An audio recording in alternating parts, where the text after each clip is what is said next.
اب وہ فارسی کے ساتھ عربی بھی پڑھنے لگ گئی تھی۔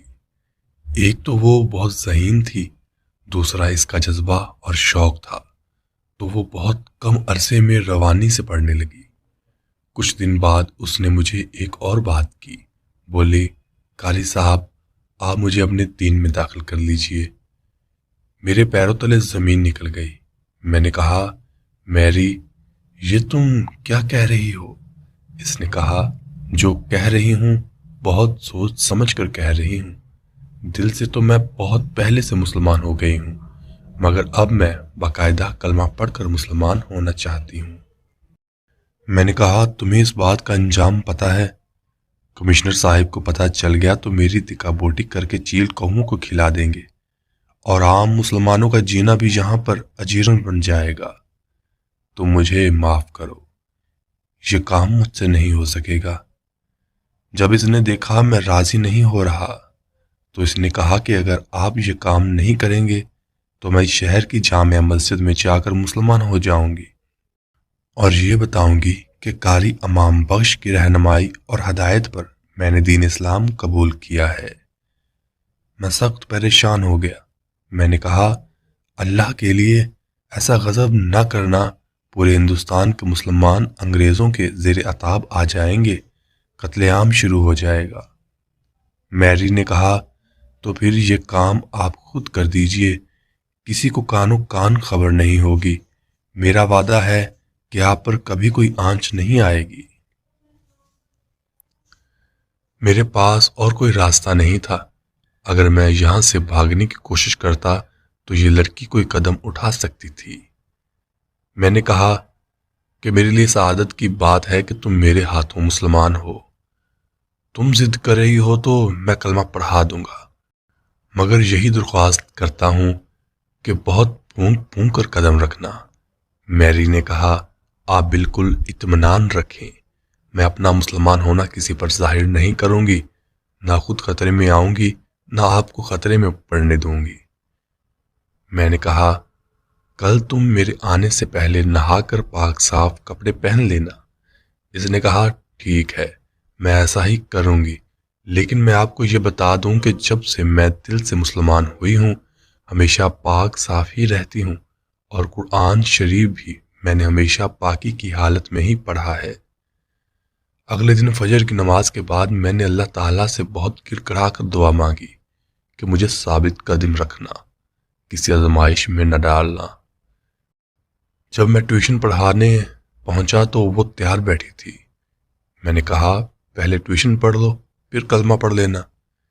اس نے کہا نہیں قاری صاحب، پہلے کلمہ پڑھ کر مسلمان ہو جاؤں پھر کچھ لکھوں پڑھوں گی۔ اس نے بہت شوق کے ساتھ کلمہ پڑھا اور مسلمان ہو گئی۔ اس کے پورے وجود سے خوشی پھوٹ رہی تھی۔ اس نے بھربھرائی ہوئی آواز میں کہا قاری صاحب آپ کا یہ احسان کبھی نہیں بھلا سکتی، اللہ آپ کو اس کا اجر دے۔ میں نے اس کا اسلامی نام فاطمہ رکھا۔ اب وہ روزانہ اپنے سبق کے ساتھ دینی تعلیم بھی حاصل کرتی۔ مجھ سے روز پوچھتی کہ ایک مسلمان کو کن باتوں کا پابند ہونا چاہیے، کن باتوں سے بچنا چاہیے۔ پھر اس نے نماز پڑھنا بھی سیکھ لی اور بڑی پابندی سے نماز پڑھنے لگی، لیکن نماز پڑھتے وقت دروازے وغیرہ بند کر لیتی تاکہ کسی کو پتہ نہ چلے۔ ایک دن اس نے مجھ سے کہا قاری صاحب میں ہولی پرافٹ صلی اللہ علیہ وآلہ وسلم کے بارے میں پڑھنا چاہتی ہوں، ان کی لائف پر کوئی کتاب ہو تو مجھے لا دیں۔ تھوڑی دیر تلاش کے بعد مجھے ایک اچھی کتاب مل گئی جو کہ انگریزی زبان میں تھی۔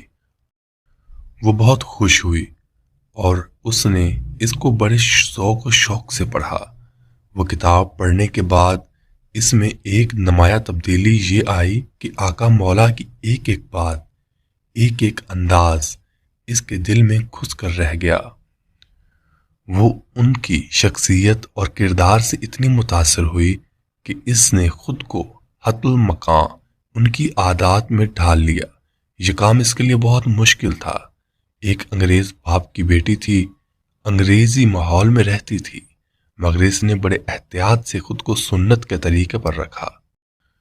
وہ اکثر حضور اکرم صلی اللہ علیہ وسلم کے بارے میں باتیں کرید کرید کر پوچھتی، اور جب ان کا ذکر ہوتا تو اس پر ایک جذب کی کیفیت ہو جاتی۔ ایسا فالحانہ عشق میں نے بڑے بڑے بزرگوں میں بھی نہیں دیکھا تھا۔ کچھ عرصہ بعد فاطمہ جب بہت اچھی طرح فارسی لکھنے پڑھنے لگ گئی تو میں نے کہا کہ اب تمہیں مزید ٹیوشن کی ضرورت نہیں، اس لیے میرا آنا ٹھیک نہیں۔ مگر اس نے کہا ابھی مجھے آپ کی مزید ضرورت ہے، مجھ میں مذہبی پختگی نہیں آئے گی آپ کی رہنمائی کے بغیر۔ کمشنر مجھے بہت اچھی تنخواہ دیتے تھے اور اکثر اپنی بیٹی کی تعلیمی پروگرس کے بارے میں معلومات حاصل کرتے رہتے تھے۔ یہ سلسلہ چلتا رہا، وہ فارسی کے علاوہ عربی بھی پڑھتی رہی اور اسلامی تعلیمات بھی لیتی رہی، مگر یہ سلسلہ اس وقت رک گیا جب وہ بیمار ہو کر بستر سے لگ گئی۔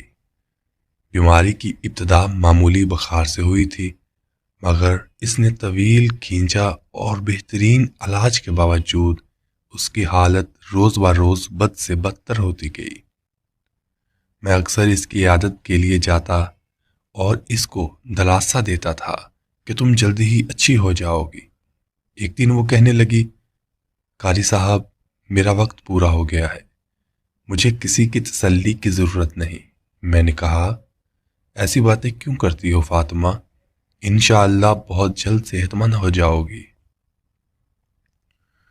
اس نے کہا مجھے تو کوئی امید نہیں، مگر اس بات کو چھوڑیں اور میری ایک بات غور سے سنیں، میں مر گئی تو مجھے ایک انگریز کی حیثیت سے یہ لوگ انگریزوں کے قبرستان میں دفن کر دیں گے،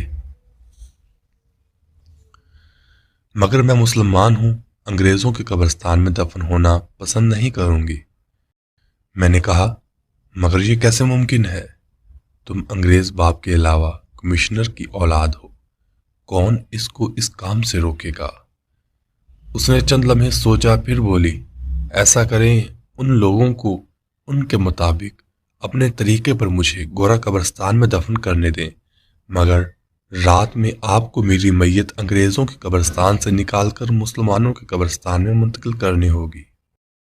یہ سن کر میری روح کانپ گئی، یہ کوئی معمولی کام نہ تھا، انتہائی خطرناک اور پیچیدہ کام تھا۔ مجھے چپ دیکھ کر فاطمہ بولی، قاری صاحب آپ نے مجھ پر بہت احسان کیے ہیں، یہ آخری احسان بھی کر دیجئے، مجھے پتا ہے یہ بہت دشوار کام ہے، اس میں بہت خطرہ ہے، مگر آپ خود سوچیں میں ایک مسلمان ہوں اور مجھے اسلامی طریقے پر مسلمانوں کے قبرستان میں دفن ہونا چاہیے، میری جگہ انگریزوں کے قبرستان میں نہیں ہے۔ اس نے بہت اصرار کیا، بہت منتیں کی، میں نے مجبوری میں اس سے وعدہ کر لیا کہ میں تمہاری مرضی کے مطابق ایسا ہی کروں گا۔ ابھی ایک ہفتہ بھی نہیں گزرا تھا اس کا انتقال ہو گیا۔ اس کی موت ایسی نہیں تھی کہ ڈھکی چھپی رہتی، باپ پر قیامت ٹوٹ پڑی، اتنے مضبوط اعصاب کا آدمی بھی ٹوٹ کر رہ گیا۔ میت میں لکھنؤ میں موجود انگریزوں کے علاوہ مسلمانوں اور ہندوؤں نے بھی کثیر تعداد میں شرکت کی۔ میں بھی مرحومہ کے استاد کی حیثیت سے شریک تھا، جبکہ میری شرکت اس لیے بھی ضروری تھی کہ اس نے مجھ سے اہم ذمہ داری سونپی تھی، اس لیے مجھے اس کی قبر کا بخوبی تعین کرنا ضروری تھا۔ میں نے خوب اچھی طرح قبر کی شناخت کر لی تاکہ رات کے اندھیرے میں کوئی مشکل پیش نہ آئے۔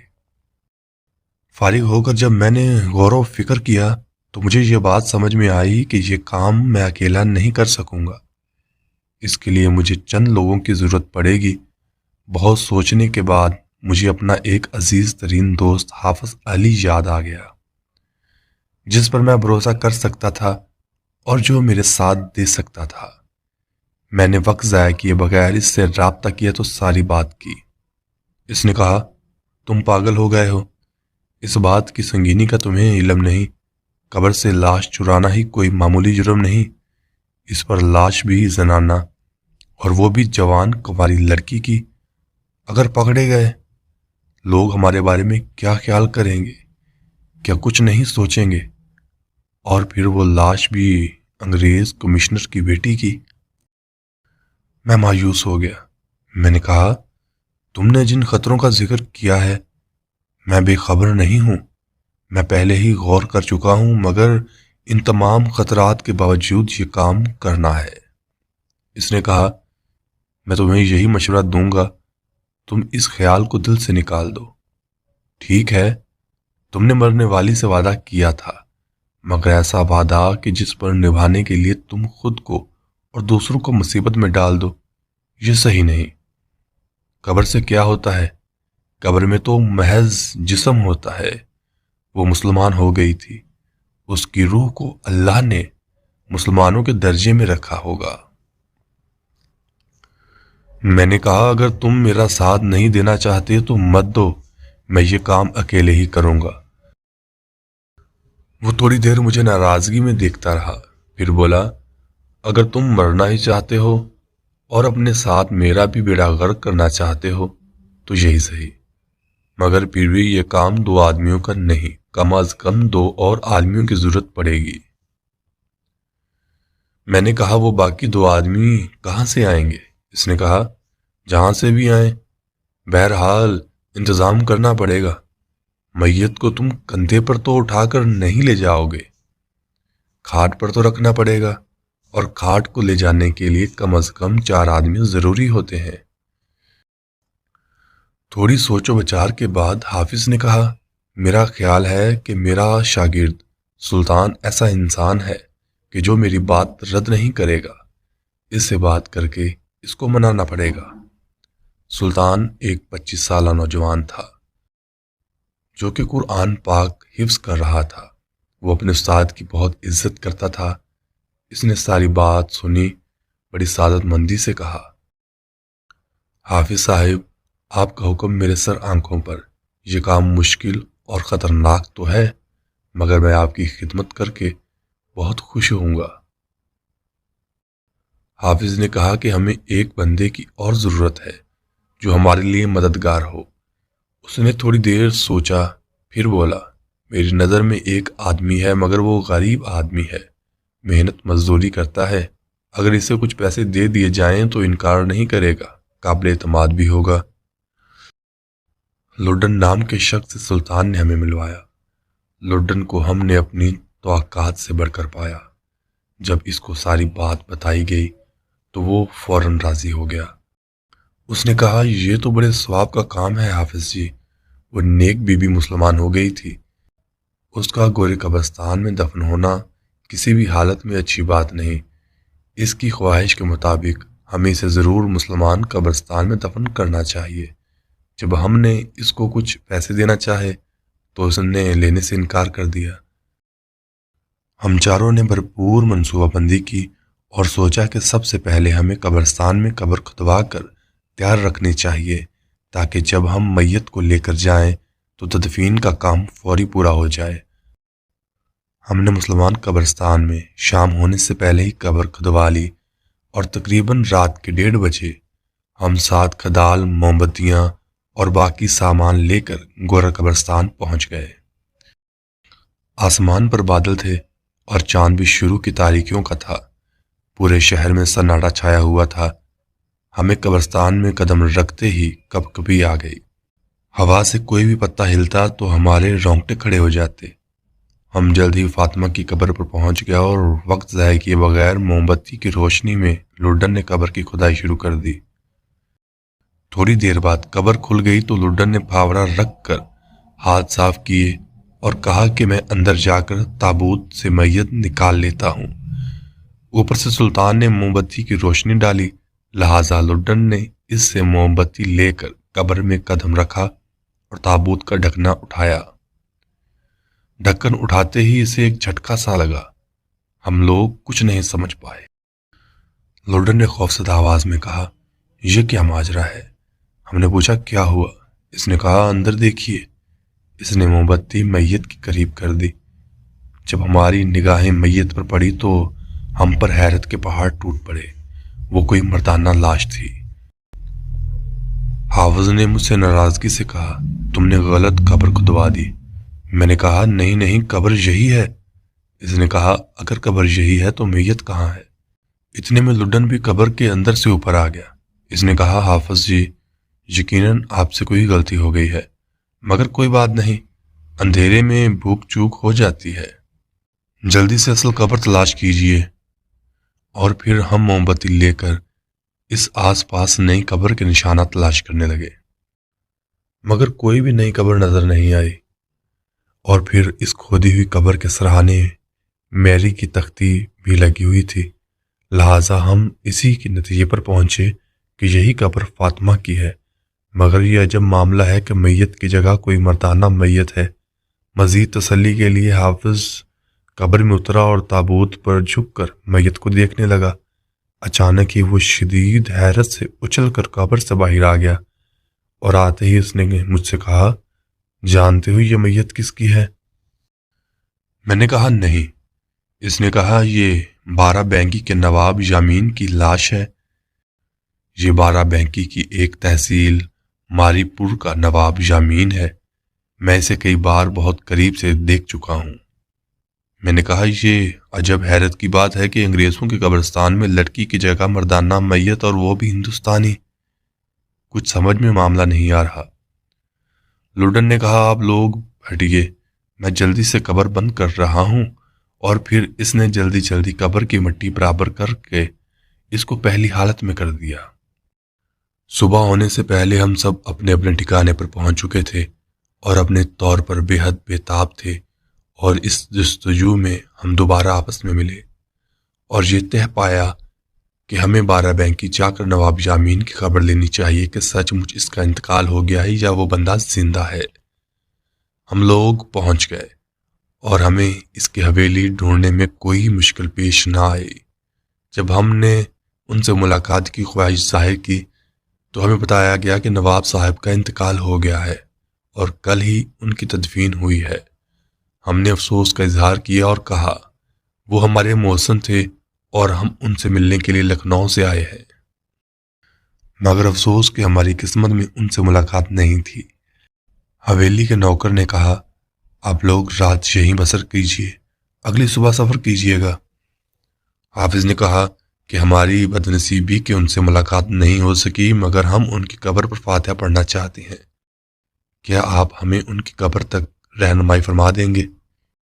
انہوں نے کہا، جی ضرور، کیوں نہیں۔ اور پھر ایک آدمی کی رہنمائی میں ہم لوگ ان کی قبر پر فاتحہ خوانی کرنے گئے۔ رات کھانا کھانے کے بعد حافظ نے کہا کہ آئندہ کا کیا پروگرام بنایا ہے؟ کیا ہم یہاں صرف فاتحہ پڑھنے آئے تھے؟ ہم نے ان کی موت کی تصدیق تو کر لی، مگر اب ان کی میت کی تصدیق کرنا باقی ہے، اور یہ کام ہم آج رات ہی کرنا ہے۔ میں نے قبر پر فاتحہ پڑھنے کا چکر اس لیے چلایا تھا کہ قبر کی شناخت کر لوں۔ لوڈن نے کہا، ہمیں نواب صاحب کی قبر ضرور دیکھنی چاہیے، ورنہ یہاں آنے کا مقصد فوت ہو جائے گا۔ ہم لوگ چہل قدمی کے بہانے حویلی سے نکل گئے۔ چوکیدار کو کہا کہ ہم لوگ رات کا کچھ لطف اٹھانے کے لیے ذرا دیر تک سیر سپاٹے کے بعد واپس آ جائیں گے۔ ہم لوگ کوئی 11-11:30 بجے تک وہاں سڑکوں پر گھومتے رہے، پھر آہستہ آہستہ قبرستان کی طرف رخ موڑ دیا۔ قبرستان ویران علاقے میں تھا اور دن کے وقت بھی وہاں پر آمد و رفت کم ہی ہوتی تھی۔ ہم لوگ ساز و سامان ساتھ لے کر گئے تھے۔ دبے پاؤں ہم رات 12 بجے کے قریب اس میں داخل ہو گئے۔ موم بتی کی روشنی میں لڈن نے جلدی نواب صاحب کی قبر کھولی اور ہم سب قبر میں جھک گئے اور موم بتی کی روشنی میں اندر دیکھنے کی کوشش کرنے لگے۔ ہم پر ایک بار پھر حیرتوں کے پہاڑ ٹوٹ پڑے۔ قبر کے اندر کفن میں لپٹا ایک انتہائی خوبصورت نوجوان نظر آ رہا تھا۔ ہم نے حیرت سے ایک دوسرے کو دیکھا کہ یہ کیا ماجرا ہے۔ لوڈن موم بتی لے کر میت کا اچھی طرح جائزہ لینے لگا۔ قبر کے کتبے پر تو نواب صاحب کا نام ہی لکھا ہوا تھا۔ لوڈن نے کہا، یہ کوئی عربی نوجوان لگتا ہے، عمر 25 سے 30 سال کے قریب ہے، جبکہ نواب صاحب 47 اور 50 کے آس پاس تھے۔ حافظ نے کہا، بس اب تم باہر آ جاؤ۔ وہ جلد ہی باہر آ گیا اور فوراً قبر بند کرنی شروع کر دی۔ ہم سب خاموش تھے اور اس بات پر غور کر رہے تھے، کوئی کسی سے کچھ نہیں کہہ رہا تھا۔ ہم حویلی پہنچے، ہاتھ منہ دھویا اور بستر پر لیٹ گئے۔ صبح ہم نے واپس لکھنؤ آنا تھا۔ لوڈن کافی تھک گیا تھا، وہ لیٹتے ساتھ ہی سو گیا۔ کچھ دیر بعد سلطان بھی سو گیا۔ حافظ نے کہا تم بھی اب سو جاؤ، صبح واپس بھی جانا ہے۔ مجھے نیند نہیں آ رہی تھی۔ میں نے اس کا کوئی جواب نہیں دیا۔ میں نے سونے کی بہت کوشش کی تھی مگر میرے دماغ میں کھلبلی مچی ہوئی تھی۔ یا اللہ، یہ کیا اسرار ہے؟ فاطمہ کی میت اس کے تابوت میں نہیں، اس کی جگہ نواب یامین کی لاش، اور نواب یامین کی قبر میں کوئی اجنبی نوجوان جو کہ عربی نسل کا ہے۔ اگر فاطمہ کی قبر میں نواب یامین کی لاش تھی تو اصولی نواب یامین کی قبر میں فاطمہ کی میت ہونی چاہیے تھی، مگر ایسا بھی نہیں ہے۔ فاطمہ کی میت کہاں گئی؟ میرے ذہن میں بہت کشمکش تھی۔ انہی سوچوں میں پتہ نہیں کب مجھ پر ہلکی سی غنودگی طاری ہونے لگی۔ اتنے میں کیا دیکھتا ہوں کہ کمرے میں ایک عجب سی روشنی پھیل گئی اور جیسے در و دیواروں سے بن بنی سی خوشبو آنے لگی۔ میں نے گھبرا کر ادھر ادھر دیکھا تو اپنے قریب ہی سفید دھوؤں کا ایک بڑا سا دائرہ دیکھا جو ہوا میں تحلیل ہو گیا، اور اس کی جگہ مجھے فاطمہ سفید برق لباس میں مسکراتی ہوئی نظر آئی۔ اس کو دیکھتے ہی میں نے کہا ارے فاطمہ، تمہارے لیے تو میں بہت پریشان ہوں۔ وہ مسکراتے ہوئے بولی قاری صاحب، مجھے آپ کی پریشانیوں کا علم ہے اور میں آپ کی اسی حیرانی اور پریشانی کو دور کرنے کے لیے بھیجی گئی ہوں۔ جب لوگ گورا قبرستان میں میری تدفین کے بعد جا چکے تو چند لوگ میری قبر میں نمودار ہوئے اور میرے جسد خاکی کو اٹھا کر کھاٹ نما کسی چیز پر رکھا، اور پھر مجھے یوں لگا جیسے وہ مجھے لیے ہوئے ہوا میں اڑے جا رہے ہوں۔ اچانک مجھے محسوس ہوا کہ انہوں نے کسی جگہ میری کھاٹ رکھ دی ہے۔ ابھی وہ میری کھاٹ کے قریب سے ہٹے ہی تھے کہ مجھے قریب ہی چند برگزیدہ شکل و صورت کے لوگ گول دائرے کی صورت میں بیٹھے ہوئے نظر آئے۔ ان کے چہرے سے عجب طرح کی روشنی پھوٹ رہی تھی۔ ان میں سے ایک نے پوچھا اسے یہاں کیوں لایا گیا ہے؟ ان میں سے سب سے زیادہ نورانی صورت والے بزرگ نے فرمایا میں نے اسے دیکھنا چاہا تھا کیونکہ اسے میرے دیکھنے کی تمنا تھی، اور ایسی تمنا تھی کہ اس نے اسے روگ بنا کر جی جان کو لگا لیا تھا۔ کسی نے فرمایا بڑی بختاور ہے کہ اسے دیکھنے کی آپ نے تمنا کی۔ مجھے ان کی باتیں سن کر اندازہ ہو گیا کہ میں کہاں ہوں اور یہ بزرگ ہستیاں کون ہو سکتی ہیں۔ میری آنکھیں بار بار ان کی بلائیں لے رہی تھی اور میرا دل ان کے قدموں میں جھکا جا رہا تھا۔ میرے دل میں رہ رہ کر خیال آ رہا تھا کہ میں اپنی منزل مقصود کو پا چکی ہوں۔ یہ کہہ کر فاطمہ تھوڑی دیر کو رکی۔ اس وقت بھی اس پر اسی کیفیت کا اثر تھا۔ میں نے پوچھا تمہاری باتوں سے تمہارے تابوت میں میت کی غیر موجودگی کا معاملہ تو حل ہو گیا، مگر اس تابوت میں 12 بینکی کے نواب یامین کی میت اور نواب یامین کی قبر میں کسی نوجوان کا معاملہ سمجھ نہیں آیا۔ یہ الٹ کس نے کیا اور کیوں؟ وہ مسکرائی۔ اس نے کہا قاری صاحب، آپ نے سنا ہوگا کہ اللہ تعالیٰ شکر خوری کو شکر دیتا ہے۔ اس رات 3 مرنے والوں کی میت کو ان کی اپنی قبروں سے نکال کر دوسری قبروں میں منتقل کیا گیا۔ میرے تابوت میں آپ کو نواب یامین نظر آیا۔ نواب یامین تھا تو ہندوستانی، مگر اپنے آپ کو ہر وقت انگریز بنائے رکھتا تھا۔ اس کا رہن سہن، طور طریقہ بالکل انگریزوں جیسا تھا، اس لیے اس کی موت کے بعد اسے انگریزوں کے قبرستان میں جگہ ملی، اور اس کی اپنی قبر میں جو نوجوان دفن کیا گیا وہ مرا تو مدینہ منورہ میں تھا اور اس کی تدفین جنت البقیع میں ہوئی تھی، مگر اسے ہندوستان آنے اور اسے دیکھنے کی تمنا زندگی بھر تڑپاتی رہی، لہٰذا اسے اس کی خواہش کی تکمیل کے سلسلے میں ہی اسے جنت البقیع سے نواب یامین کی قبر میں منتقل کر دیا گیا۔ اور اب آپ بخوبی سمجھ گئے ہوں گے کہ جنت البقیع میں اس عربی نوجوان کی خالی ہونے والی لحد میں کس کو جگہ ملی، اور یہ سب کچھ اس کے علاوہ اور کون کر سکتا ہے جو دلوں کے بھید جانتا ہے اور جس کے قبضہ قدرت سے کچھ بھی ناممکن نہیں۔